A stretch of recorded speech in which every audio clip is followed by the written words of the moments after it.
कपड़ा खराब है क्या? तमीज से बात करो फिर पहले तो। मैं तमीज 2 मिनट में सिखा दूं। রিসেন্টলি রাজস্থানের যোধপুর একটি থানায় একটি উকিল যায় একটি মেয়ের বয়ান রেজিস্টার করার জন্য এবং সেখানে যে কনস্টেবল ডিউটিরত অবস্থায় ছিল সেই কনস্টেবলের কোনো ইউনিফর্ম ছিল না এবং সেই উকিল যখন বলে যে আপনার ইউনিফর্ম কই, তখন থানার অফিসাররা তাকে হেনস্থা করে এবং বলে যে তুমি বলার কে যে আমাদের ইউনিফর্ম আছে কি নাই।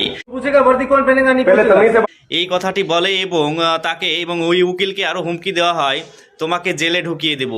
তো এই কথা বলার পর উকিলেরা থানা ঘেরাও করে এবং সেখানকার হাইকোর্টে একটি মামলা করে। আর সেই মামলাতেই পুলিশ সহ সমস্ত থানার যারা কর্মরত অবস্থায় সে ডিউটিতে ছিল তাদেরকে হাইকোর্ট সাসপেন্ড করে দেয়। তো কথা হচ্ছে যে একটি থানাতে যদি উকিল কে যদি একটি হুমকি দেয় বা উকিল গিয়ে যদি কোনো সুরক্ষা না পায়, তাহলে সাধারণ মানুষ কিভাবে সুরক্ষা পাবে, এই প্রশ্নটি উঠেছে। তো আপনাদের কি মতামত আমাকে ভিডিওতে কমেন্ট করে জানাবেন এবং এই ধরনের লিগ্যালি পরামর্শ পাওয়ার জন্য বা জানার জন্য আমাকে অবশ্যই ফলো করবেন।